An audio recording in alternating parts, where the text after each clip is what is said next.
y entrer et sortir du secteur là, sans contrainte comme telle. Qu'est-ce que on a constaté, nous, de notre côté? D'abord, du côté des agents de sécurité qui assuraient l'accès à la zone, le recrutement était difficile. Il y a eu un grand roulement de personnel. Et la conséquence de ça, ben, on s'est retrouvé dans un contexte où la formation que ces gens-là ont eue était déficiente et elle n'était pas harmonisée. Donc, ces gens-là, souvent, étaient assignés par leur employeur le matin même, sans avoir été formés. Et ça a donné des résultats un petit peu en dessous de ce qu'on s'attendait parce que ces gens-là n'étaient pas efficaces, accueillaient très mal les automobilistes qui souhaitaient entrer dans la zone. Du côté des agents, on a aussi constaté qu'il y avait un enjeu d'assiduité. Hein, c'est des gens qui souvent décidaient de s'absenter, on n'était pas avertis, et ou encore décidaient de partir avant la fin de leur quart de travail sans nous avertir. On a aussi constaté, puis il y a eu certaines plaintes à cet effet-là, que la qualité de l'accueil était déficiente à l'occasion. Il y a même quelques épisodes d'incivilité qui ont été rapportés. Et on a aussi constaté que ces gens-là, une fois qu'ils sont debout dans la rue pour contrôler l'accès, ben, ils ont une absence de lieu pour s'abriter lors des journées de pluie. À la rigueur, pour quand c'est le temps de manger, soit le midi ou au souper, et ce qui leur forçait à utiliser leur voiture personnelle là, qui était stationnée souvent à l'entrée de la zone. Sur le plan de la signalisation, on doit constater qu'il y a eu un retard dans la livraison et l'installation de certains panneaux. On a aussi eu des commentaires à l'effet que le message qui était inscrit sur le panneau était déficient. Ce n'était pas clair. Les gens voyaient bien que la rue était fermée, mais souvent, ce qui manquait, c'est le pourquoi. Donc, on ne précisait pas qu'on était dans une rue piétonne. Et au moment de l'implantation, évidemment, là, il y a des modifications qui sont faites à la signalisation permanente, mais force est de constater que cette modification-là était incomplète. On a dû faire de nombreux ajustements par la suite. Autre élément, évidemment, il y avait beaucoup de travaux routiers qui se tenaient dans le Vieux-Québec de façon simultanée. Pensons entre autres principalement là, au chantier de la place de l'Hôtel de Ville.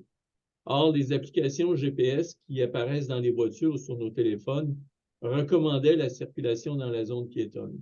Alors, quand on a constaté cette situation-là, là, on a créé dans les applications GPS là, une entrave qui apparaissait pour les automobilistes qui consultaient leur appareil entre 11 heures et minuit. Autre constat du côté des automobilistes, bonne collaboration de la majorité des conducteurs.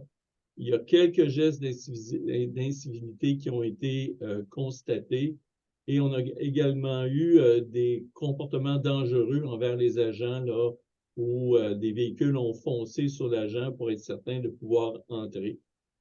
80 personnes ont formulé une requête Sésame. Ça peut être à la fois des demandes de précision, des plaintes, des marques de satisfaction. Donc, de façon générale, là, 80 personnes nous ont contactés. Maintenant, si on va sur le projet de mesure d'apaisement de la rue Saint-Louis, alors je vous rappelle que le projet consistait à retirer la voie de droite qui, à certains moments, est utilisée à des fins de circulation, à d'autres moments, à des fins de stationnement. Consistait également à mettre en place des bacs à fleurs, à maintenir les zones de débarcadère et offrir la possibilité aux commerçants d'aménager des terrasses. Alors, quel constat fait-on? Ben, d'abord, la mise en place des bacs à fleurs et la modification de la signalisation ont été un petit peu chaotiques. Ça a nécessité plusieurs ajustements. On explique ça, entre autres, par le fait que la zone était constamment occupée au moment où l'implantation s'est faite. et qu'il y a eu également du retard dans l'installation de certains bacs dû au retard de notre fournisseur. On constate également que la dimension des bacs à fleurs est peut-être insuffisante, ce qui permet à certaines personnes avec un véhicule un petit peu plus gros, là, style VUS, de pousser les bacs et de modifier la dimension des zones qui ont été établies. L'utilisation d'espace, maintenant, il y a une terrasse qui a été aménagée sur une possibilité de 4. Ça s'explique probablement par le fait là, que tout le processus en amont de l'aménagement, donc les demandes de permis à la ville, mais les demandes de permis à la régie des permis d'alcool et des jeux, n'ont pas été, l'ensemble des démarches n'ont pas été faites là, correctement ou à l'intérieur des délais. Donc, une seule terrasse. On a aussi constaté la présence de nombreux véhicules stationnés dans le corridor piétonnier à des fins de livraison, service de valet, débarcadère également pour, entre autres, là, pour des établissements d'hébergement qu'il y a sur la rue. On a aussi constaté une faible utilisation du corridor par les piétons. Troisième mesure qui était le volet autobus touristique. On se rappelle que la fermeture de la rue Buade, dans le cadre du réaménagement de la place de l'Hôtel de Ville, offrait à la Ville l'opportunité d'expérimenter une gestion plus rigoureuse des autocars touristiques. Parce qu'on se rappelle que si les autobus ne circulaient pas sur la rue des Remparts pour sortir, sur la rue Buade, pardon, pour sortir du Vieux-Québec, ben, ils devaient utiliser l'axe Port-Dauphin, Rempart, Canotterie. Et ça posait des enjeux, je dirais, de sécurité compte tenu du caractère particulier de la rue. Donc, on se devait donc de réduire le nombre de places. Donc, ce qu'on a fait, c'est que on a interdit la circulation des autobus dans l'axe de la rue Saint-Louis et il y a 4 exceptions qui ont été retenues. D'abord, la desserte aux hôtels, donc l'aspect des gens ont des valises. La desserte des écoles du quartier. On se rappelle que l'école des Ursulines et le collège François de Laval ont des autobus scolaires là, qui doivent venir 2 fois par jour reconduire ou chercher des enfants. STAC, donc les autobus qui assurent le transport des personnes à mobilité réduite.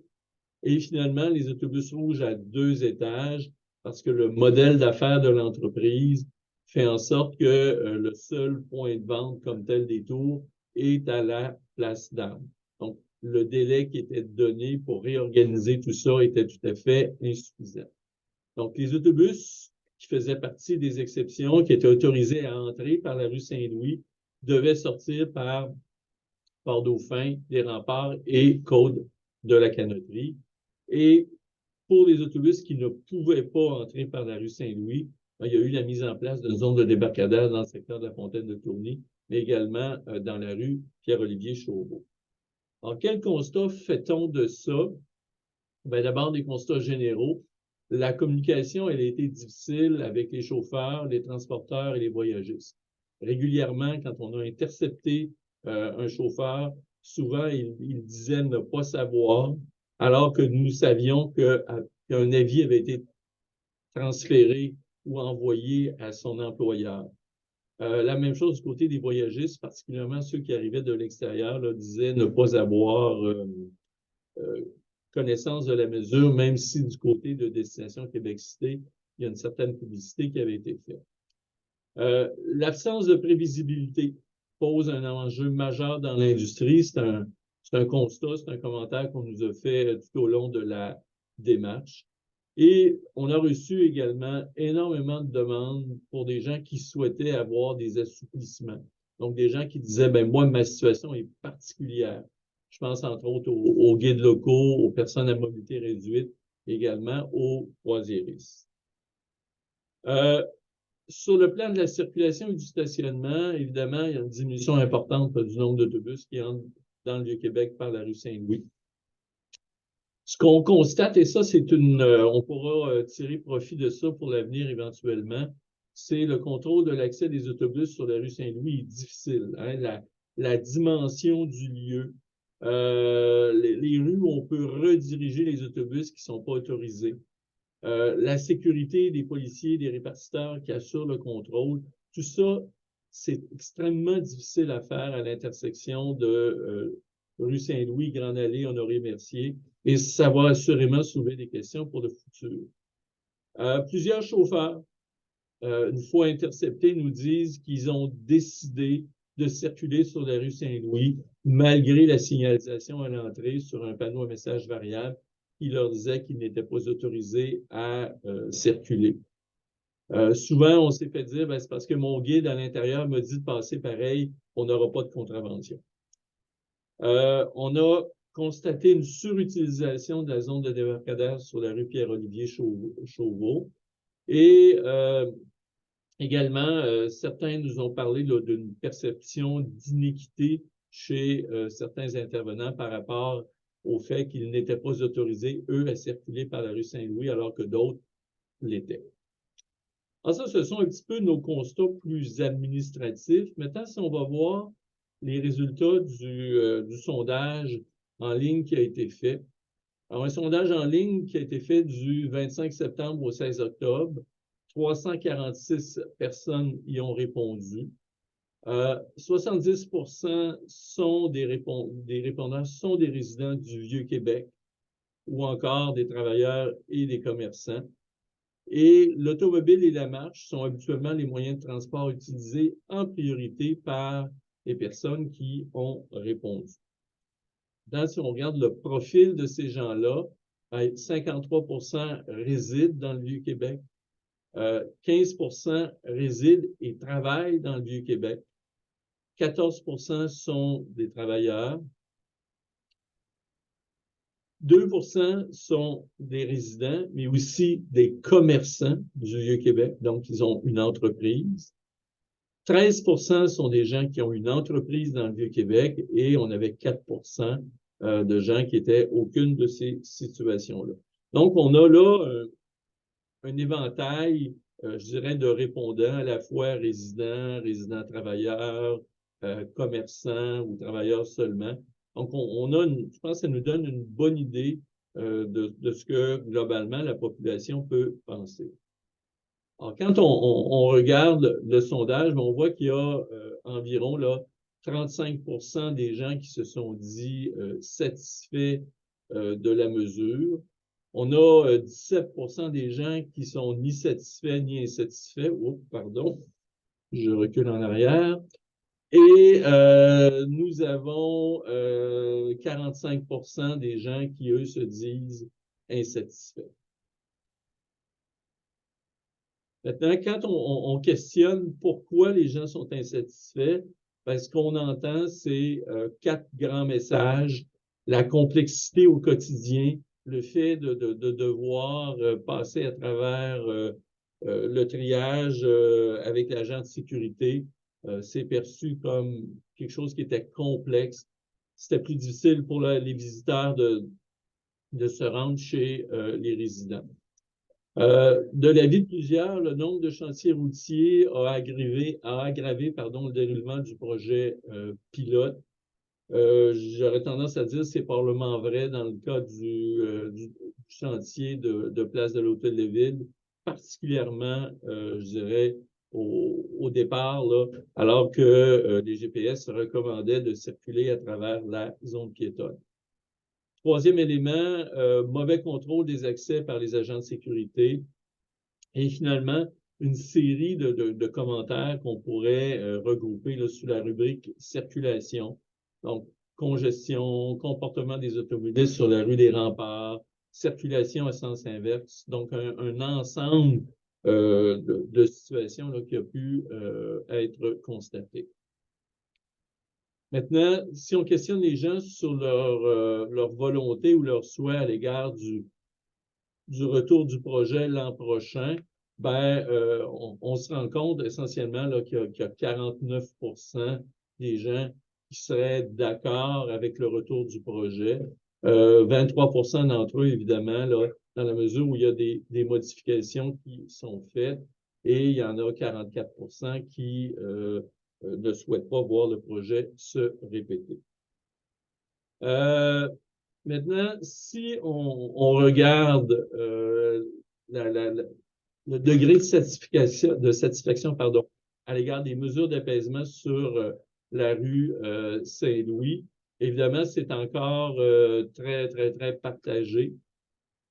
Mais encore une fois, on voit que selon les questions qu'on pose, ben, le niveau de satisfaction va varier. Donc, concernant l'ajout de terrasses, ce qu'on a un peu dans le bas ici, on est plus de l'ordre de 37%, alors que du côté du débarcadère, on est plus de l'ordre de 34%. Alors, quand on regarde, encore une fois, les raisons de cette insatisfaction-là, c'est, encore une fois, la complexité au quotidien qui ressort, particulièrement du côté des résidents. Ça peut peut-être aussi s'expliquer par le fait que, au même moment, la rue Sainte-Geneviève était fermée en raison là, de l'immeuble qui posait des enjeux structuraux. Donc, ça explique partiellement pourquoi c'était complexe au quotidien. Plusieurs ont mentionné qu'une incompatibilité entre les besoins des résidents et les besoins des commerçants. Hein, les commerçants veulent avoir un environnement qui est favorable à l'exploitation de leur établissement commercial, alors que les résidents, eux, recherchent plus un environnement où la vitesse est plus contrôlée, où le piéton a une plus grande place. Donc, on a deux éléments là, qui s'opposent. La vitesse des véhicules, plusieurs auraient souhaité que la mesure contribue à réduire davantage la vitesse des véhicules. Et dans l'esprit de plusieurs, la forme que les aménagements ont pris fait en sorte que c'était un peu incompréhensible. Donc, est-ce que l'espace était pour les terrasses? Est-ce qu'il était pour le piéton? Est-ce que c'était pour le stationnement, les activités de débarcadère? Il y avait donc une incompréhension à cet égard-là. Je reviens sur la question de la vitesse. Vous voyez, on demandait aux gens, est-ce que la mesure a contribué à réduire la vitesse? Et on a à peu près 29, on a disons, là, une portion qui est de l'ordre d'à peu près 60% qui nous disait, bien, oui, il y a eu une certaine réduction de la vitesse pratiquée, mais il y a quand même 38% des gens qui nous disaient qu'il n'y a pas eu d'impact comme tel. Dernier élément, est-ce que la mesure a contribué à augmenter l'achalandage sur la rue Saint-Louis? Ben, essentiellement, 49% des gens disent non. Oui, ça a eu un petit impact ou un grand impact sur l'achalandage, alors qu'on a 51% des gens qui disent que ça n'a pas eu d'impact du tout. Donc, quand on résume l'ensemble des commentaires, ben, essentiellement, hein, je dirais il y a 5 choses qui reviennent. La question du stationnement, les agents de sécurité, les difficultés d'entrée, donc la complexité, baisse de l'achalandage des ventes et également tout l'aspect des travaux. Alors, ça clôt ma présentation. On entre maintenant dans la période de questions et d'échanges. Je vais mettre fin au partage de mon écran et je vais laisser Mme Saint-Pierre prendre la suite. Alors, merci, M. Desrivières. Donc, comme je vous ai mentionné tout à l'heure, je vais procéder à un 5 minutes pour que M. Desrivières puisse apporter des précisions ou si vous avez des clarifications en lien avec sa présentation. Et puis, je vous demande, s'il vous plaît, là, de conserver vos commentaires parce qu'ensuite, on va passer là, à l'atelier d'échange. Étant donné que vous êtes encore 29 participants, je vais tout simplement vous conserver tout le monde dans la salle principale. Donc, vous n'aurez pas besoin de vous retrouver dans des petits groupes d'échange. Alors, tout le monde pourra être entendu et on n'aura pas besoin de revenir en plénière, étant donné que tous vos commentaires seront captés par l'ensemble du groupe. Alors, est-ce que parmi vous, il y a des personnes qui ont une clarification, peut-être un élément à faire préciser par Monsieur Desrivières? Je ne vois pas de main levée dans mon outil. Maintenant, ben, je pense que vous avez été assez clair, Monsieur Desrivières. Puis effectivement, beaucoup d'informations. Ce qui va être intéressant, c'est que la présentation, le contenu de la présentation de Monsieur Desrivières va être mis en ligne sur la page du projet. Alors, dès cet après-midi même, là. Pour ce qui est de l'enregistrement, ben, le temps là, de faire le traitement et tout, mais ça ne devrait tarder. Alors, je vois que Monsieur Corré-Féquet, est-ce que c'est au niveau d'une précision ou vous êtes prêt tout de suite, là? On débute avec vous pour les commentaires. Oui, dans le fond, c'était juste un petit ajout. On avait parlé de la signalisation par rapport aux automobilistes, mais on n'avait pas trop parlé par rapport aux autobus, la signalisation. J'ai juste constaté un petit manquement sur ce côté-là que, de mémoire, je n'avais pas vraiment entendu parler dans la présentation de M. Desrivières. Euh, on trouvait que la grosse pancarte qui a été mise, dans le fond, sur Grande Allée, à l'intersection d'à peu près où on sort la Fontaine des Tournies pour tourner à gauche sur Saint-Louis. De un, il était placé sur Grande Allée. Alors, tous les véhicules qui montaient honneur et remercier et qui faisaient preuve de passage devant la Fontaine de Tournée pour aller sur Saint-Louis ne voyaient pas la pancarte ou ça sautait pas aux yeux avec le placement. Puis aussi, ben, il n'y a pas juste des automobilistes, ben, des compagnies québécoises qui viennent à Québec. Il y a beaucoup de véhicules de Toronto, États-Unis, etc. Le message n'était pas en anglais. Fait que tous ces usagers-là, les transporteurs-là, que leur chauffeur ne parlait pas en anglais, même s'ils voyaient la pancarte, ça leur disait rien. Ne parlez pas en français, hein? Parlait pas en français ou lisait pas le français. Oui, exactement. C'est ça. Fait que, c'était les deux petits points que j'avais amenés de plus, là, qu'on avait notés, nous. Alors, merci. De ce que je comprends, est-ce que M. Desrivières, vous souhaitez apporter des précisions? Et puis, de ce que je comprends, là, je viens d'ouvrir à l'activité principale là, de l'avant-midi, là, c'est-à-dire la période d'échange. Et je prends note là, concernant la localisation du panneau. Le panneau était entre la porte Saint-Louis et l'avenue Honoré-Mercier, donc il était visible, je dirais, là, pour les deux groupes, mais le fait que le message, on le voyait qu'en tournant, là, pouvait effectivement poser un petit enjeu. Et quant à la langue, écoutez, le mot qui était utilisé, c'est bus. Alors, je pense que c'est à la fois français et anglais. Et je vous rappelle qu'en matière de signalisation routière au Québec, on ne peut malheureusement pas utiliser l'anglais. On ne doit utiliser que le français. Oui. Peut-être en complément d'information, Madame Saint-Pierre, si vous me Allez-y. permettez. Il y avait un petit pictogramme, là. Je sais que c'était pas parfait avec une ligne dessus.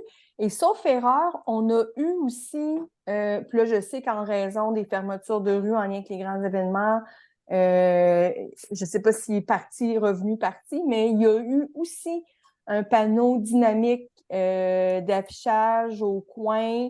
René Lévesque et Honoré Mercier, mais pour les véhicules allant justement en direction de la Fontaine de Tourny.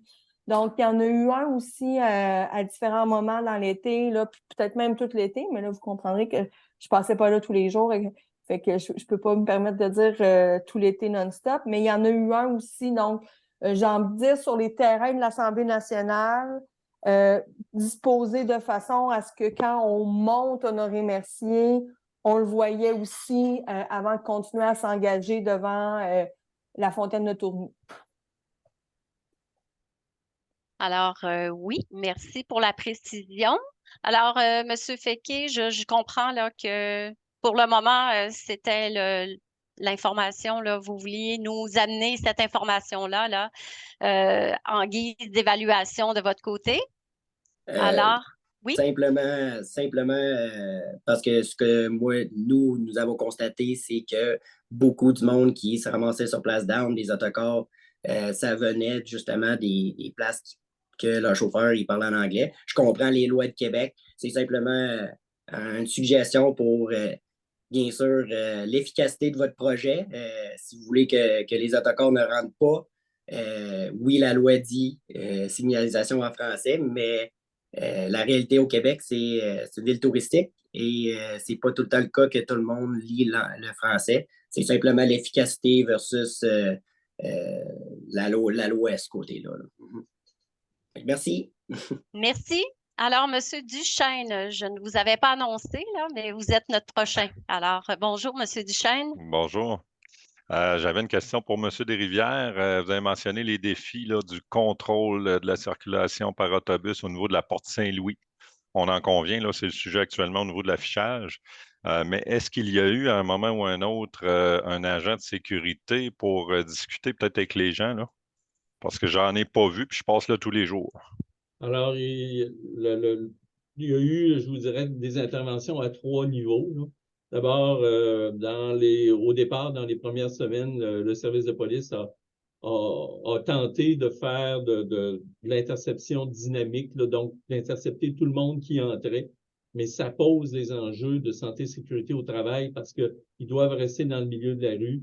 Et une fois que l'autobus est rendu à la porte Saint-Louis, ben, on n'a comme plus le choix de le laisser entrer parce qu'il n'y a pas de façon de pouvoir le retourner, si on veut, de façon sécuritaire. À partir de là, le travail qui s'est fait, c'est un travail plus d'interception aléatoire.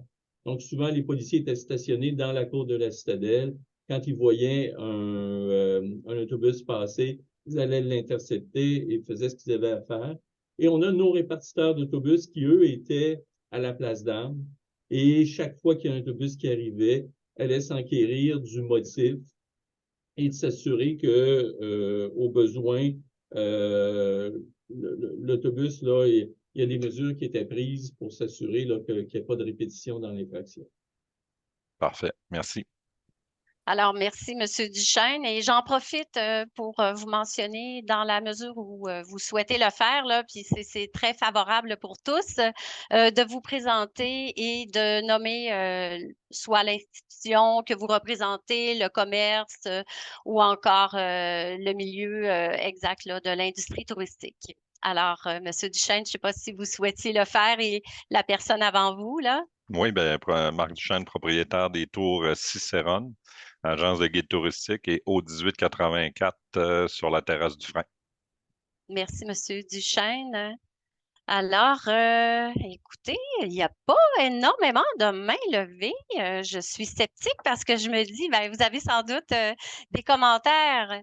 Une chose que je n'ai pas dit tout à l'heure, dans la démarche d'évaluation qu'entame la Ville de Québec, il y a eu la portion questionnaire, comme on vous a mentionné, et il va avoir, donc, la rencontre de ce matin, vos interventions vont faire partie du rapport de la démarche. Alors, autant que possible, vous êtes là pour nous amener vos commentaires, nous partager votre expérience, votre vécu. Alors, n'hésitez pas, là, nous sommes là. Oui, je vois M. Beauchamp. Est-ce que ça se peut, M. Beauchamp? Oui, hein, vous venez de m'indiquer. Alors, je vous laisse activer votre micro. Bonjour. Voilà, bonjour. Claude Beauchamp de l'Association des guides touristiques de Québec. Juste pour passer un commentaire général sur l'ensemble du projet, j'ai l'impression que les résultats des différents sondages, des consultations, ça peut être faussé par le fait que, comme timing, on ne peut pas dire que c'était un timing idéal pour faire un projet pilote dans le Vieux-Québec, avec la quantité de chantiers qu'il y avait. Je ne pense pas qu'on puisse se fier aux résultats des sondages ou des consultations pour dire que ça a été ou bien un bon ou bien un mauvais projet. Moi, je pense qu'il y a des grosses lacunes. Je suis particulièrement d'accord avec la plupart des commentaires qui ont trait, des constats qui ont trait, par exemple, à la signalisation déficiente. Et ça a été un irritant pour plusieurs. Nous, nos guides ont travaillé sur des autobus touristiques et la compréhension de la réglementation d'exception pour cet été n'était pas vraiment bien comprise par les chauffeurs ou les forfaitistes. Et bien souvent, le chauffeur disait bon, c'est moi qui est boss, puis c'est moi qui passe. Alors, c'est pas facile de faire respecter ça. Et la localisation du panneau de signalisation à l'entrée du Vieux-Québec sur rue Saint-Louis, bien, une fois que, M. Desrivières le disait, une fois que l'autobus est engagé sur Saint-Louis à l'est de Honoré-Mercier, c'est assez difficile, effectivement, de faire rebrousser le chemin. Alors, ça a été un irritant. L'autre irritant aussi, qui a rapport aussi aux autobus, c'est qu'il semble y avoir eu une confusion tout l'été. Qui a le droit, qui est exempté des restrictions de circulation? Moi, je me souviens que la rencontre de présentation du projet au mois d'avril-mai, peut-être, là, il n'y avait aucun autobus, sauf les autobus qui desservaient les écoles et les hôtels.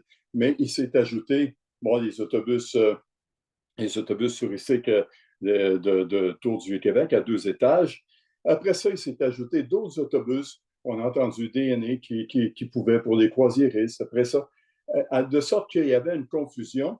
Et ça, pour les guides touristiques, ce n'était pas nécessairement évident non plus. Pourquoi dire à un chauffeur qui ne peut pas alors qu'il voit d'autres autobus stationnés à Place d'Armes? Alors, moi, je pense que dans l'ensemble, le projet a pu avoir des effets positifs, je pense, en tout cas pour la tranquillité ou l'achalandage en Vieux-Québec, qu'il n'y ait pas 22 autobus à Place d'Armes, c'est une maudite bonne nouvelle. Par contre, il faudrait préciser à l'avenir, s'il y a des exceptions qui se poursuivent, des exemptions qui se poursuivent, qui a droit et qui n'a pas droit. Et peut-être aussi mentionner que lorsqu'on voulait porter une attention sur certains points au service 3.1 de la Ville de Québec, souvent, on n'était pas nécessairement en mesure de partager les constats. C'était ou bien pas compris, ou bien pas accepté. Accepté n'est pas le bon mot, mais souvent pas compris, puis pas de retour, pas de rétroaction après le commentaire. C'est ce que j'ai entendu, moi, de la part de nos membres en grande partie. Merci, M. Beauchamp. Fort intéressant, fort instructif aussi par le fait même. Hein? C'est bien que vous preniez le temps là, de représenter vos membres. Est-ce que... Madame Saint-Pierre, j'aimerais Oui? peut-être juste... je pense que M. Beauchamp souligne un élément important. Quand on a fait le sondage, on s'est questionné comment on va distinguer ou quel impact les travaux peuvent avoir dans les réponses que les gens vont nous donner. Parce que souvent, on va tenter d'expliquer une situation en utilisant comme prétexte les travaux. Or, on le voit un petit peu dans le sondage, mais c'est beaucoup moins important qu'on pensait. Et je pense qu'effectivement, sans les travaux, il est fort probable que l'appréciation aurait été plus grande, tout au moins pour la zone piétonne comme telle. Merci, M. Desrivières. Et je profite de l'occasion pour mentionner là, le travail qui a été fait. On parle de questionnaire en ligne. Alors, la démarche là, est plus en lien avec les résultats d'un questionnaire en ligne plutôt qu'un sondage. Alors, je trouvais ça important quand même de le mentionner. Je ne l'avais pas mentionné tout à l'heure. Donc, Madame Daisy, et je crois qu'on n'a plus Madame Stewart. Par la suite, nous allons avoir Monsieur Tremblay. On vous écoute, Madame Daisy. Oui, bonjour. Bien, premièrement, bonjour. Bonjour. Premièrement, merci, Madame Saint-Pierre, ainsi que toute votre équipe là, pour l'exercice d'aujourd'hui. C'est très apprécié. Marilyn Daisy, directrice générale de l'Association des agences réceptives et forfaitistes du Québec. Donc, grosso modo, la seule association là, qui regroupe nos tours opérateurs québécois.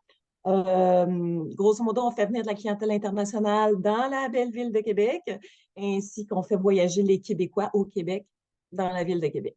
Je vous fais ça simple, parce que des fois, c'est un secteur qui est un petit peu plus compliqué. Je suis disons, 100% d'accord avec l'intervention de M. Beauchamp, son intervention par rapport peut-être justement à la validité de l'étude, dans le sens où ça va être difficile de... Je ne sais pas si vous allez pouvoir en faire une autre, mais je pense que dans le contexte, ça pourrait être pertinent pour avoir un meilleur son de cloche par rapport à tout ce qui s'est passé en même temps durant cette période-là. Je vous dirais qu'en regardant l'étude, je pense par ailleurs, par rapport aux précisions qui sont apportées, elle reflète les enjeux qui ont été vécus par mon secteur.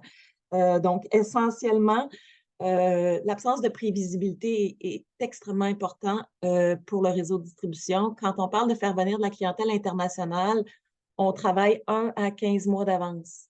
Donc, si on fait des changements à la dernière minute ou qui ne sont pas assez annoncés d'avance dans le réseau, malheureusement, le tour opérateur va devoir assumer les changements, puis il peut avoir un impact financier important. Par exemple, s'il se rend compte qu'il ne peut pas rentrer, il va devoir payer des taxis pour amener ces gens directement au niveau des hôtels. Donc, c'est arrivé chez certains de mes transporteurs. Donc, ça, c'est un point important pour la continuation du dossier, de vraiment s'assurer qu'on travaille. Vous pouvez compter sur nous pour faire la diffusion de l'information. C'est sûr que nous, on regroupe 59 réceptifs et voyagistes. Il y en a des centaines à travers le Canada qui viennent dans le Vieux-Québec.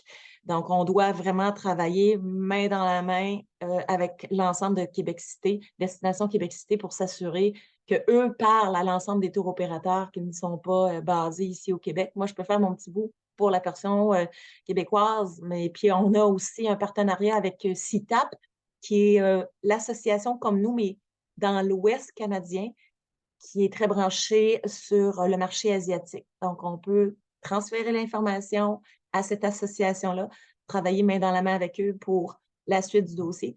Et je vous disais, il faut vraiment travailler d'avance pour ne pas impacter au niveau financier les tours opérateurs.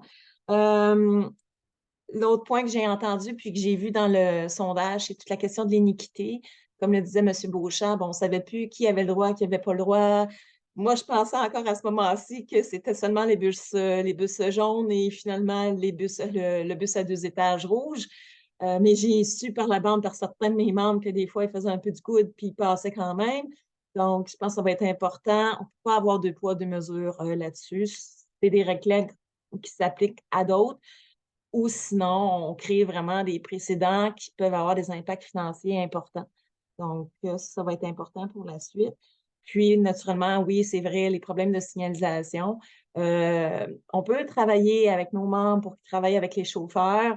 Vous pouvez compter là-dessus pour nous, mais c'est sûr que s'il y a des enjeux, puis il y en a eu là, au niveau de la signalisation, c'est certain que ça a pu créer à la fois des difficultés, comme vous l'avez si bien mentionné, au niveau de la population locale, puis des enjeux de sécurité, que de l'incompréhension de la part des intervenants. Nous, dans les faits, tout ce qu'on veut, c'est travailler main dans la main avec vous pour s'assurer que s'il y a continuation du projet pilote, ben, qu'on le fasse de façon, je dirais, pas plus réfléchie, c'est pas le bon terme, j'aime pas utiliser ce terme-là, mais disons plus prévoyant avec les impacts qu'il y a sur l'ensemble des intervenants. Donc, puis je voulais vous amener aussi sur le point, on parle de, bon, par exemple, d'allègement pour les personnes à mobilité réduite, l'importance de l'accessibilité pour le gouvernement du Québec. Je veux juste, vous le savez, la population vieillit. Donc, des fois, on parle accessibilité, on le pense juste avec personnes à mobilité réduite avec une chaise roulante, mais on s'en va vers une population vieillissante, donc avec des impacts. Des fois, ça peut être des femmes dans un autocar avec une poussette, par exemple, les valises, la poussette ne peut pas arriver. Donc, je pense qu'il faut voir la question de l'accessibilité dans un contexte beaucoup, beaucoup plus grand que juste la personne en chaise roulante, parce que notre population est vieillissante, puis ça impacte beaucoup plus de gens que l'idée générale qu'on s'en fait là, au départ. Donc, je vous remercie de votre attention, puis vous pouvez compter sur nous là, pour la suite du dossier. Merci. Merci infiniment, Madame Daisy. Encore une fois, fort intéressant. Écoutez, on est plus en mode écoute. Habituellement, on vous voit souvent en séance d'information. Alors, vous allez voir, oui, au besoin, M. Desrivières va pouvoir intervenir. On a aussi d'autres intervenants de la ville qui sont également en mode écoute, mais n'hésitez pas, là, si vous avez des questions, là, on pourra y revenir. Mais oui, c'est du beau matériel, finalement, là, pour la personne qui rédige le rapport. Alors, Monsieur Tremblay, Monsieur Duchesne, je vais aller à vous tout à l'heure, mais à la condition qu'il n'y ait pas personne qui n'a pas encore pris la parole, sinon je reviendrai à vous, soyez assurés. Alors, Monsieur Tremblay, on vous écoute. Est-ce que vous m'entendez? On vous entend très bien. Parfait. Alors, je me présente, Laval Tremblay. Moi, je suis propriétaire du Paulina Pizzeria sur la rue Saint-Louis, au 44 Saint-Louis. Alors, je suis le seul qui a participé pour le projet de terrasse sur la rue Saint-Louis. Je besoin que vous le savez tous. Effectivement, comme monsieur a mentionné tout à l'heure, il y avait beaucoup de questions de permis avec la régie des alcools, avec les architectes. Il fallait s'y prendre assez tôt. Quand la ville a annoncé les projets, je pense en mars, je me suis mis déjà en position de faire les demandes parce que c'est très long. J'ai rencontré d'autres personnes sur la rue aussi qu'à un moment donné, ils me disaient, bon, ben, si le projet a lieu, ben, c'est facile, on demande un permis pour l'a, mais ça se passe pas comme ça. Il y a peut-être eu un manque d'information parce que moi, je disais, ben non, si tu veux un permis d'alcool, il faut que tu sois affiché 30 jours dans les journaux. Ça prend une autorisation. Le plan pour qu'il soit autorisé par un architecte. C'est ce que toute la ville demande. Chose que j'ai fait, chose que j'ai eue. Moi, je suis très, très content d'avoir fait le projet. Moi, je trouve que c'est une belle idée. C'est clair qu'il y a des inconvénients. C'est sûr qu'il y a des ajustements. C'est une première fois. Moi, je trouve que la rue Saint-Louis, elle est très, très belle on est au pied du Château Frontenac. J'aimerais que ce projet-là, on le travaille davantage pour dans l'avenir. Je vois pas, c'est certain, il y a des hôteliers, il y a tous ces gens-là, il y a des résidents. Par contre, il y a des ajustements qui se font de part et d'autre. Moi, je l'avais même suggéré que quand on est à la rue Sainte-Ursule, au coin du Bello, de détourner les automobilistes vers l'autre côté, la rue. Je ne sais pas si je m'exprime bien, là, mais quand on descend sur Saint-Louis, vers le château, quand on était sur Sainte-Ursule, les gens arrivent de la côte Sainte-Geneviève. Moi, je contournerais vers la côte Sainte-Geneviève pour sortir derrière le château. On aurait toute cette partie-là de la rue, que là, bon, ben, s'il y a des autobus, des transporteurs, c'est clair qu'il y a des hôteliers, mais les gens devront marcher un peu. Mais c'est une chose à vérifier. Je ne vous dis pas que j'ai raison, mais c'est une chose qui pourrait être vérifiée. Cela dit, mon intervention, c'est vraiment pour vous dire que pour ma part, ça a été très lucratif. J'ai eu énormément de beaux commentaires des résidents de Québec, des touristes. J'ai battu des records de vente depuis que je suis ouvert comme jamais. La terrasse, elle a fonctionné, même avec la température qu'on a eue qui était moins adéquate. Ça a beaucoup, beaucoup marché. De mon côté, c'est très, très, très bon. Je comprends avec les autobus qui viennent pour les Ursulines, mais on fait avec. On n'a pas le choix. Les petits vont à l'école, il faut les ramasser, faut mieux les porter, les ramasser le soir. Mais le projet commençait, je pense, à la fin des Ursulines. Bon, comme on arrêtait quand l'école recommençait. C'était un peu plus long à partir le projet, mais une fois que c'était parti, ben, en tout cas, moi, je trouve que c'était très, très lucratif pour moi. Il y a des résidents que je connais sur la rue qu'au début, ils voulaient pas. Ils disaient, ce sera pas correct. Puis finalement, en finale, ça s'est beaucoup assoupli. Puis là, ils disaient, bon, ben, c'est correct, c'est le fun, c'est agréable. Moi, je pense que la rue Saint-Louis, on aurait avantage à travailler ensemble. C'est une très belle rue, comme je vous disais, pour le touriste, pour le résident. Il viendrait si la rue. C'était un peu mal fait, le projet. Je comprends que c'est une première fois, là, les bacs à fleurs, comme on a parlé, tout ça. Bon, c'est sûr que c'était pas adéquat, les fleurs n'étaient pas belles, les bacs n'étaient pas assez gros, mais c'est une première. On peut, je pense, en travaillant ensemble, arriver à quelque chose qui serait intéressant. Alors, c'était mon intervention. Je vous remercie. Merci, M. Tremblay. Alors, on poursuit. Juste avant de céder la parole à M. Duchesne, M. Ken Hall. Alors, oui, on vous écoute. Bonjour, merci beaucoup. Merci Bonjour. pour l'opportunité de vous rencontrer aujourd'hui. Et désolé, Marc, j'avais pris votre deuxième place.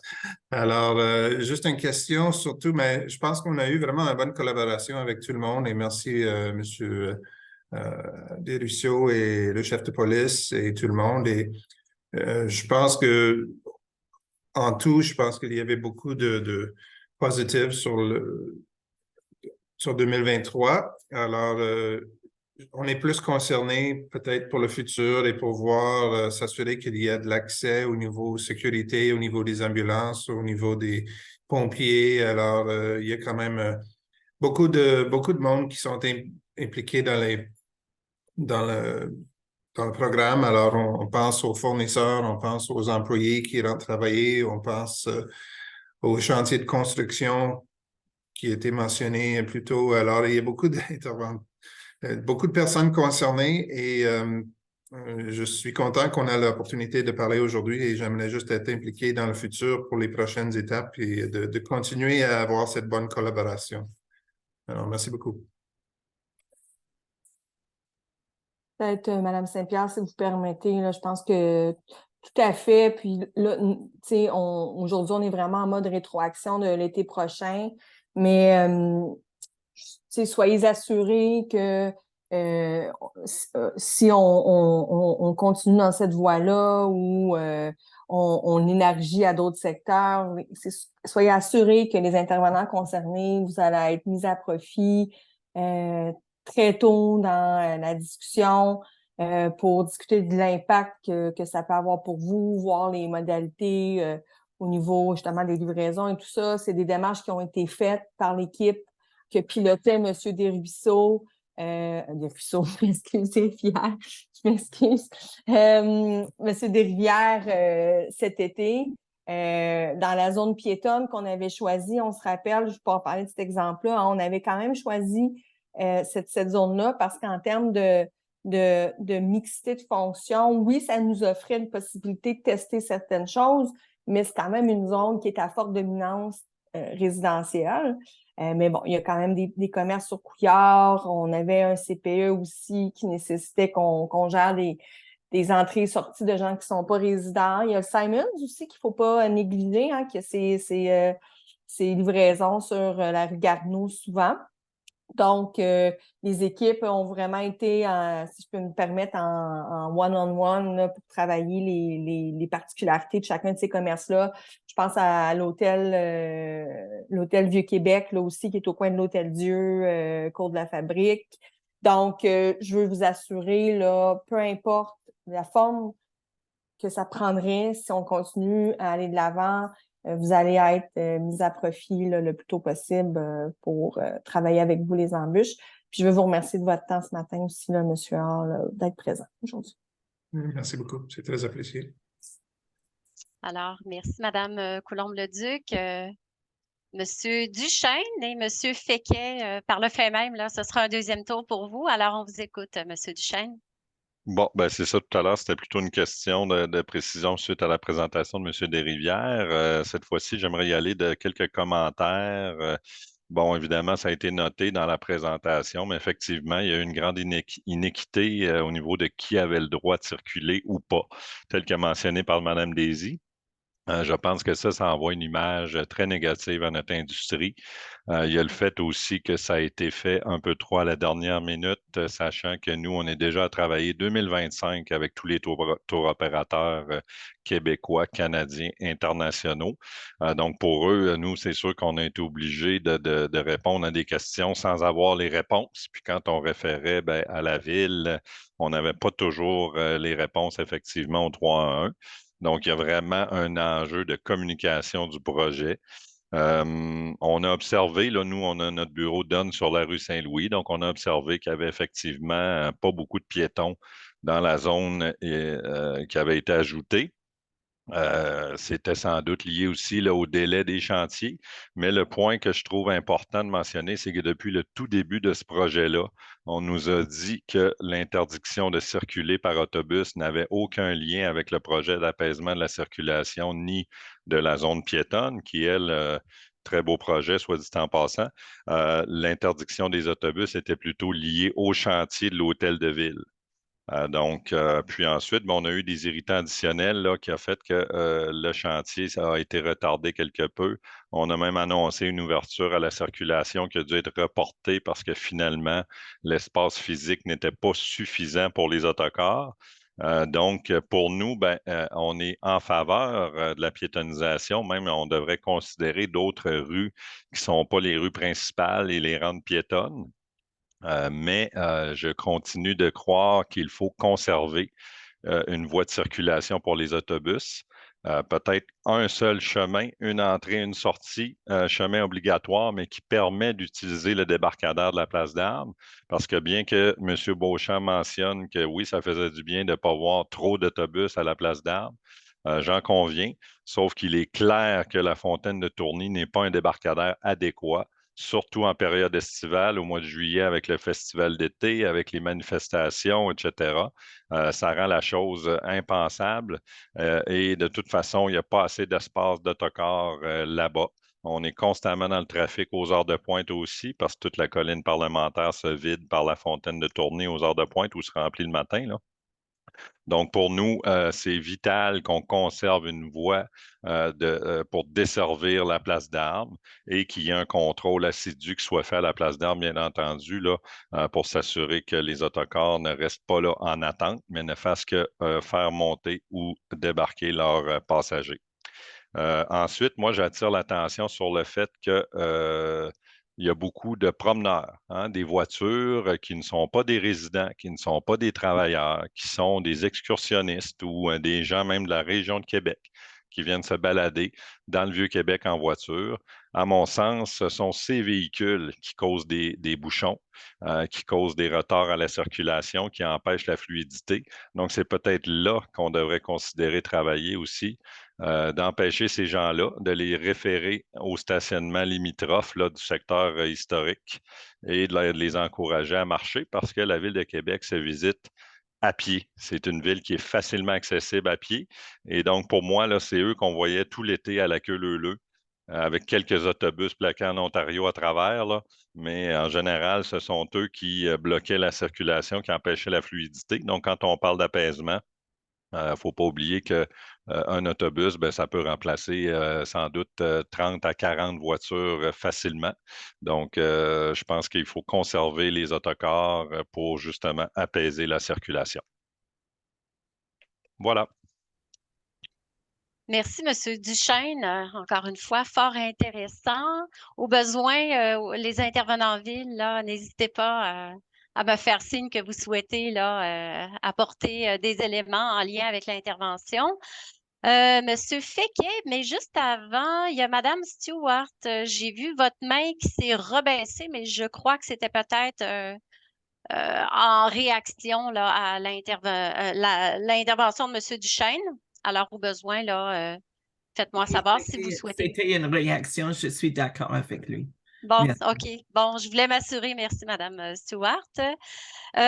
Puis, j'attire votre attention également sur le fait que, bon, on entend beaucoup de commentaires sur la circulation des bus, évidemment. N'hésitez pas si dans la salle, là, il y a, bon, je vois Madame Savard, milieu institutionnel, si jamais là, il y a d'autres personnes qui souhaitaient apporter là, des éléments qui pourraient aider la Ville là, à compléter sa démarche au niveau que ce soit du dossier de la piétonisation ou encore au niveau des mesures d'apaisement de la circulation, n'hésitez pas. Alors, M. Féquet, oui, on vous écoute. Oui, rebonjour. J'ai réalisé précédemment, je ne m'étais pas présenté. Corey de Unito, là, justement, les autobus à 2 étages et fournisseurs touristiques dans la ville de Québec, dans une grande région de Québec. Premièrement, je veux juste appuyer à 100% tout ce qu'a dit M. Duchesne. J'aurais pas mieux dit moi-même. Tout ce qu'il a dit, c'est 100% sûr. Deuxièmement, je veux juste mettre l'emphase aussi sur le fait que l'accès aux places d'armes, comme a dit M. Duchesne, très important. Je pense que tout le monde ici est d'accord là-dessus et les raisons de, j'ai pas besoin d'expliquer, c'est le hub touristique de la Ville de Québec. Bien sûr qu'on peut y marcher, mais comme madame, pardonnez-moi, j'oublie le nom, tantôt mis de l'avant, le vieillissement de la population, de la clientèle qui était déjà des personnes plus âgées, à mobilité, entre guillemets, réduite, comme on dit, pas nécessairement en chaise roulante ou à marchette, mais que pour eux, marcher dans les côtes des 500 mètres ou 1 kilomètre, que pour quelqu'un comme moi, non, j'ai aucun trouble.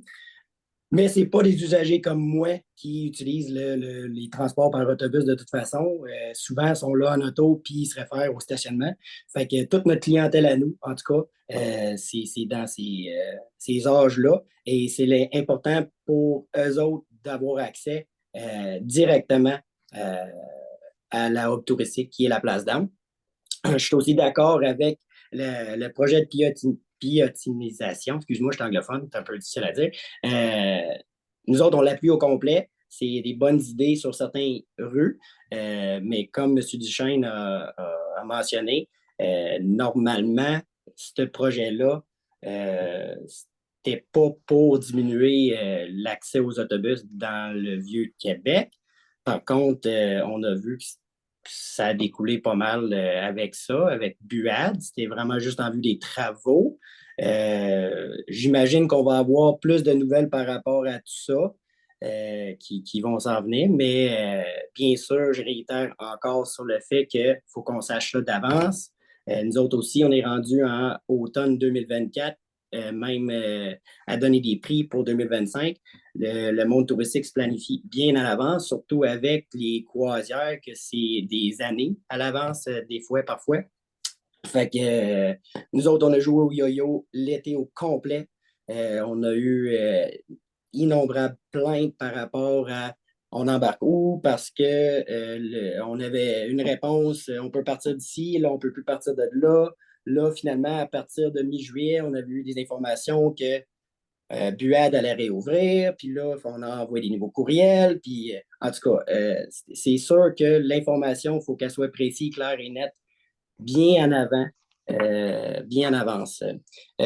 Dernièrement, ce que je voulais poser comme autre contrainte, c'est que ce que nous avons vu, parce que mes bus rouges ont eu accès, alors eux autres, ce qu'on a vu beaucoup, c'est que les livreurs, bien sûr, il y a beaucoup de livreurs sur la rue Saint-Louis qui avaient accès pour desservir les différents commerces.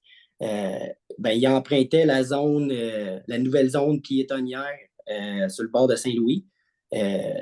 Mais si vous ne donnez plus accès à cette zone piétonnière pour les livreurs, en fait, à chaque fois qu'ils vont faire une livraison, ils vont bloquer la seule voie. Ma question est, c'est comment que vous allez permettre aux livreurs de faire la livraison si ils ne peuvent plus emprunter la deuxième voie, mais ils vont bloquer l'accès au complet de Saint-Louis s'ils s'arrêtent. Ça, c'est une question que je pose, puis c'est la fin de mes commentaires aussi. Merci de m'avoir écouté. C'est tout. Merci pour vos commentaires. Monsieur. Madame Saint-Pierre, moi, j'aurais peut-être une question là, Allez-y. sur l'aspect de la rue Saint-Louis. Je ne suis pas sûre de vous comprendre. M'assurer de bien vous comprendre. Il y avait des livraisons qui bloquaient la circulation, donc. En fait, il ne bloquait pas parce qu'il empruntait votre zone de bac à fleurs. On parlait de tantôt, c'est M. Desrivières qui a dit qu'il y avait des véhicules de livraison au début de la présentation qui empruntaient cette zone-là. Il y avait une ambiguïté que c'était une zone piétonnière, c'était une zone pour. Il y avait des zones débarcadères aussi. On avait quand même laissé des zones de débarcadère, mais effectivement, il y en a qui empiétaient quand même au-delà de la zone débarcadère. Exactement. Fait que moi, ma question, est-ce que vous avez parce que nous autres, on a vu que même avec les zones débarcadères, ça créait des embouteillages des fois parce que le livreur était parqué là, puis l'autre, la zone n'était pas assez grosse, puis exemple. Mais c'est sûr que si vous limitez... Qui débordait dans la seule voie de circulation, c'est ce que je comprends? Exactement. Mais là, si vous bloquez vraiment l'accès au complet à toutes ces places piétonnières, que les livreurs, des fois, ils utilisaient parce que l'autre était mal stationné, etc. Ben là, c'est sûr qu'il va y avoir des enjeux sur le côté circulation Saint-Louis le matin, en tout cas, parce qu'il y en a quand même beaucoup de livraisons qui se fait là. Puis, C'est bon, j'entends bien. Je veux m'assurer de bien comprendre. Je n'étais pas certaine d'avoir bien compris votre commentaire. Merci. Merci. Alors, merci. Je me permets de céder la parole à Monsieur Réal Boissonneau. Vous n'avez pas encore pris la parole. Par la suite, je vais céder la parole à Madame Marie-Josée Savard. Ensuite, je reviens à Monsieur Beauchamp et à Madame Daisy. Alors, Monsieur Boissonneau, on vous écoute. Oui, merci beaucoup. Alors, moi, je veux appuyer, je pense, les dires de Marc, de ce que Marc Duchesne a dit. Excusez, je me présentais, Réal Boissonneau, autocar Excellence. Donc, j'appuie les dires de Marc Duchesne et de Corey Feuquet. L'industrie touristique de groupe se planifie non seulement 1 an, mais des années à l'avance, en tout cas 1 à 2 ans. C'est important de connaître vos plans le plus tôt possible, qu'ils soient précis. C'est sûr qu'on peut comprendre que cette année, ça a été, tout le monde a été pris de court. Quant au débarcadère, je pense qu'il est important d'en trouver d'autres le long du parcours. Il y a certainement moyen de dénicher des coins où on pourrait débarquer des passagers, seulement les débarquer ou les réembarquer, parce que la fontaine de tournée, effectivement, c'est pas adéquat. Ça ne le sera pas. On aura beau faire ce qu'on peut, mais ça ne sera jamais l'endroit idéal. Faut penser qu'on a une clientèle âgée.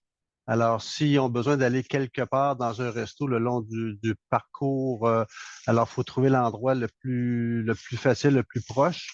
Alors, s'il y a différents débarcadères, idéalement, c'est sûr, ça serait souhaitable. On pourrait vivre avec ça, je dirais, beaucoup plus facilement, là. Puis on est pour que la zone piétonne reste là. On n'a pas, je dirais, pas de problème avec ça. On s'est ajusté.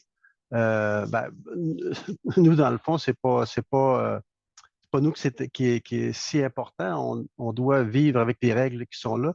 C'est nos clients et les usagers des autobus. Nous, pour le chauffeur, on lui dit quoi faire, puis il respecte les consignes. Mais je pense que pour nos clientèles, ça serait important. Alors, c'était mes remarques là, principalement d'appui de ce que M. Duchesne et Feuquet ont ajouté également. Merci. Merci, Monsieur Boissonneau. Alors, oui, Madame Savard, bonjour. Oui, bonjour. En fait, c'est pas Madame Savard, c'est Madame Morin. Là, je suis à la direction adjointe à l'École des Ursulines de Québec. Je voulais pas vous penser que j'étais pas là. Madame Saint-Pierre, c'est que vous nous avez lancé. Je sais que ma directrice d'habitude est très, très au courant de ce qui se passe à la ville, elle est très active, mais c'est que là, elle m'avait demandé surtout d'écouter, vu qu'elle a eu un contretemps ce matin, puis de prendre des notes. Fait que je veux juste dire, j'étais là, mais. Oh, absolument, oui.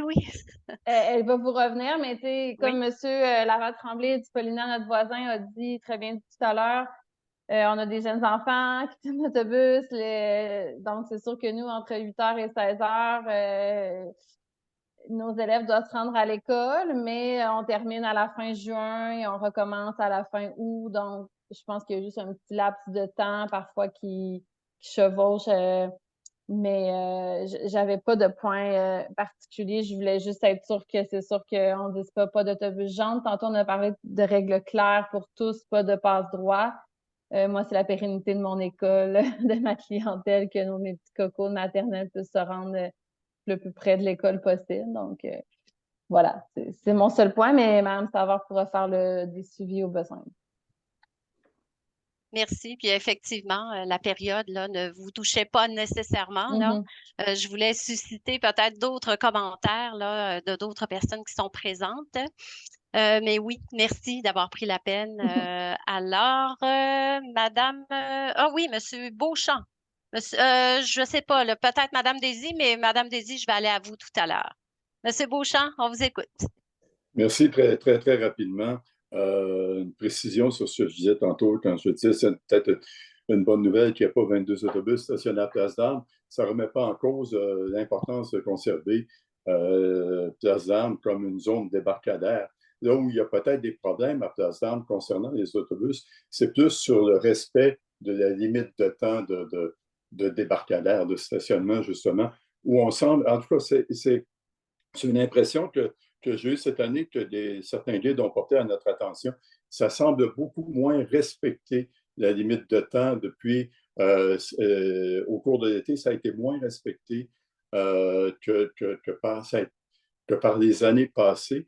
Et il n'y avait pas toujours, en tout cas, la présence d'un agent ou d'une personne pour justement vérifier, comme c'était le cas plus souvent dans les années précédentes. Alors, c'est sur ce point-là, mais je pense que effectivement, je suis d'accord avec ce que disait Marc Duchesne et Corey de Unitour. Il faut conserver Place d'Armes comme un hub, mais en même temps, trouver un autre endroit à proximité du Vieux-Québec où il pourrait y avoir une zone de débarcadère qui soit efficiente. Ça pourrait être aussi une bonne idée.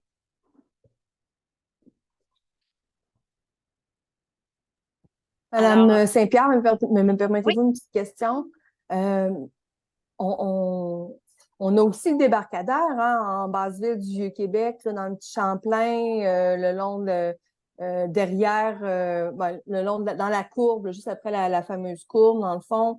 Donc ça, M. Beauchamp, ce débarcadère-là, vous mentionnez l'idée qu'on peut-être on ajoute un nom de débarcadère efficient, mais est-ce que lui, je dois en comprendre qu'il n'est pas efficient?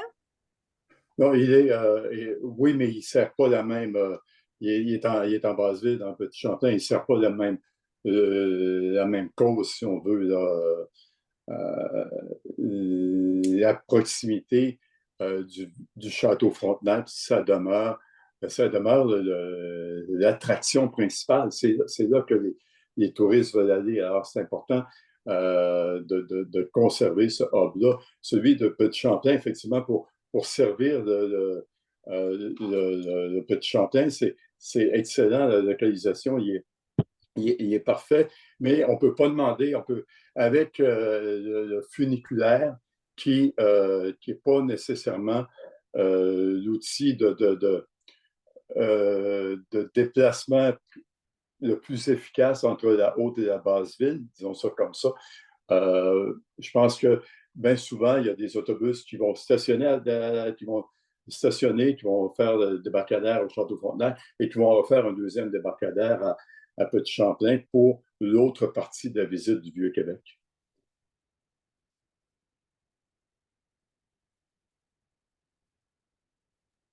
Merci, M. Beauchamp. Madame Daisy, vous avez baissé votre main. Est-ce que c'est parce que vous... Je dirais que tout a été dit essentiellement par mon compère, mais je voudrais juste rajouter un point sur le volet scolaire.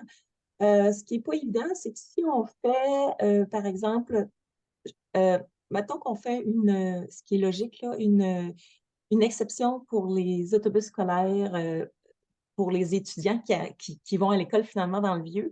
Il ne faut juste pas oublier qu'il y a beaucoup de groupes scolaires touristiques qui viennent dans le Vieux-Québec aussi. Et ils peuvent venir en bus jaune ou ils peuvent venir en bus blanc. Parce que je fais une photo imagée, là. Donc, à partir du moment où on fait des restrictions, où ça va être difficile d'avoir une certaine équité parce qu'on ne saura plus qui est scolaire local versus qui est scolaire touristique. Et si on veut s'assurer d'être équitable pour tout le monde, ben ça devient juste un petit peu plus compliqué là, à ce niveau-là. Donc, je voulais juste le préciser parce qu'encore là, il y a des enjeux d'équité pour tout le monde, pour tous les joueurs. Merci. Merci. Merci, Mme Daisy. Monsieur Beauchamp, c'est une vieille main, si je vois votre main. Bon, alors, je vais la baisser. Écoutez, je ne vois pas d'autres mains levées. Je veux juste... Ah oui, je me permets de vous faire un commentaire. Présentation fort intéressante. Malheureusement, je dois vous quitter. Bon, bravo à tous. Alors, voilà. Donc, des points fort intéressants soulevés par Mme Daisy et Monsieur, on parle de Monsieur Marc. Donc, voilà. Donc, oui, je vois deux autres mains levées. Monsieur Sylvain Verreau. ainsi que Mme Gina Farnell. Donc, Monsieur Verroux, vous pouvez prendre la parole. On vous écoute. Bonjour.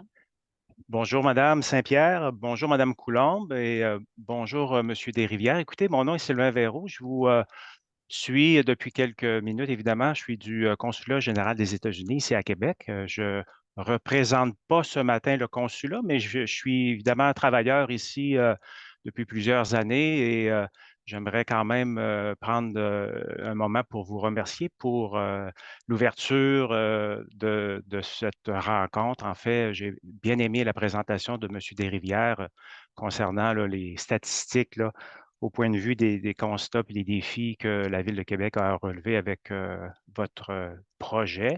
J'ai trouvé les chiffres très intéressants.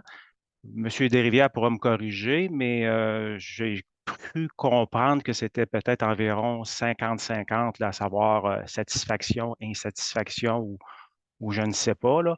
Alors, je trouvais ça quand même intéressant. Je pense qu'il y a une ouverture des gens pour une première année, il y a une certaine ouverture. Évidemment, il y a beaucoup de questionnements, beaucoup de zones grises encore, mais si je peux me permettre, je suis évidemment né ici à Québec et j'ai évidemment passé la plus grande partie de ma vie ici à Québec. Je connais très bien le vieux Québec pour y avoir vécu il y a plusieurs années et je peux comprendre qu'on ne réglera pas tous ces problèmes-là qui datent de peut-être même d'une autre époque. Là, on a toujours parlé là, de ce problème d'accès au centre, à l'intérieur des murs, là, avec les autobus, les touristes, tout ça.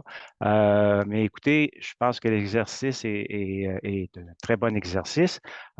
Si j'avais peut-être quelques petits commentaires, là.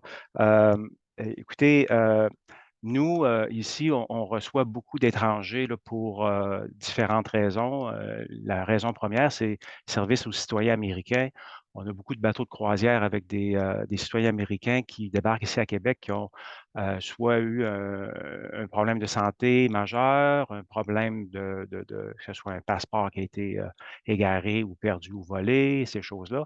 Alors, nous, c'est sûr que c'est quelque chose qui nous tient vraiment à cœur, à savoir l'accessibilité du secteur là, Vieux-Québec aux alentours du Château-Frontenac. C'est quelque chose que nous, à tous les jours, là, on a évidemment, Mme Leduc, on vous en a parlé déjà à l'occasion, mais c'est quelque chose qui nous tient beaucoup à cœur, à savoir si les visiteurs et surtout les gens qui ont besoin de services, que ce soit des gens qui viennent pour une demande de visa ou peu importe.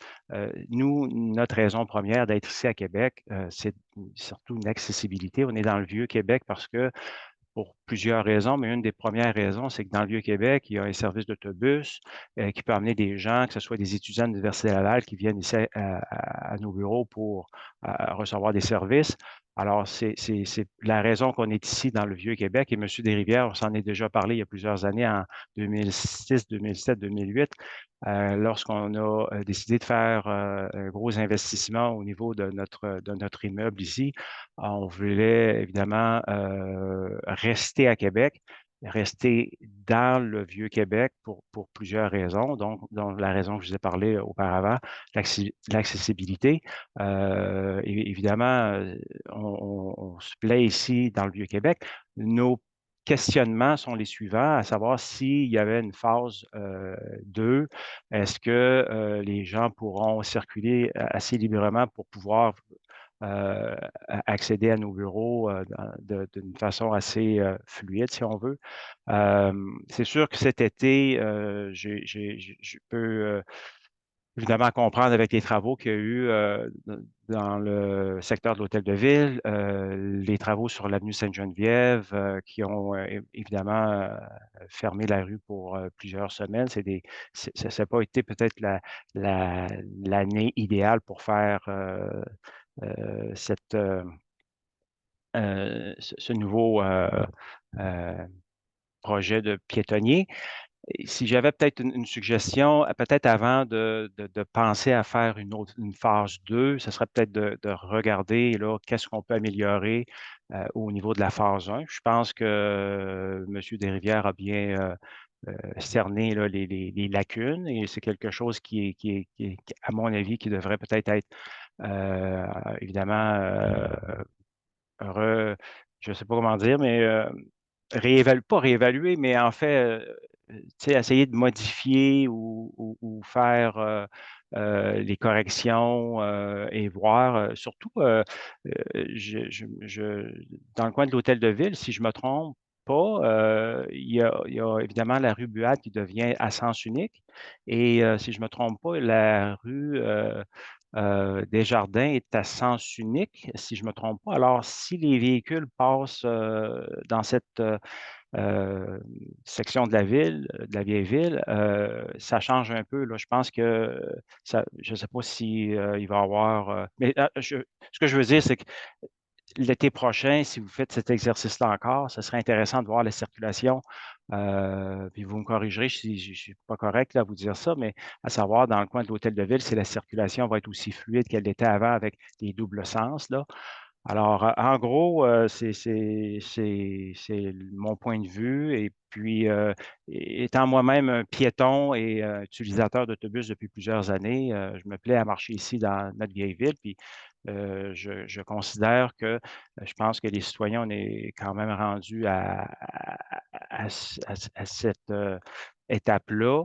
Évidemment, ce serait plaisant que les autobus, les touristes et les travailleurs et évidemment les gens qui demeurent dans le Vieux-Québec soient capables de le faire dans une, comment dire, dans une façon qui plaît à tout le monde. Alors, une fois de plus, merci beaucoup à la Ville de Québec pour cet exercice de ce matin. Merci, M. Véro. Madame Farnell. Oui, bonjour, Gina Farnell. Bonjour. Bonjour, je suis présidente de la Société littéraire et historique de Québec qui chapeaute le Morin Center, un centre culturel. Très rapidement ou brièvement, j'aimerais réitérer les paroles de Madame Savard, je crois. Les autobus scolaires, nous avons plusieurs groupes scolaires qui viennent visiter le Morin Center et très souvent, évidemment, ces groupes arrivent en autobus orange. Alors, s'il vous plaît, attention avant de limiter l'accès aux autobus scolaires. Merci. Alors, merci, Madame Farnell. Écoutez, je ne vois pas d'autres mains levées. Encore une fois, je vais regarder si j'ai... Non, je n'ai pas d'autres commentaires.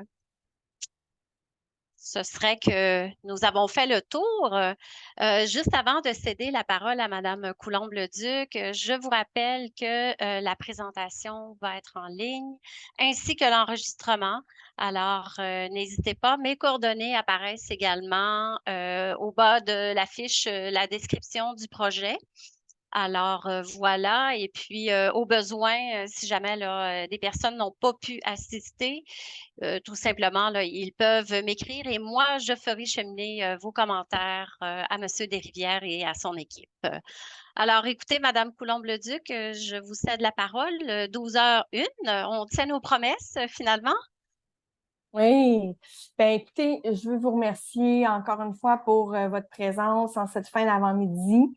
Donc, d'avoir pris le temps de participer à notre démarche de rétroaction, de saisir cette opportunité-là, de nous faire part de vos commentaires. Moi, je pense que ça témoigne d'un intérêt, comme je le disais d'entrée de jeu, là, pour ce qui se passe dans votre ville, que vous l'habitiez ou que vous l'animiez, j'ai envie de vous dire.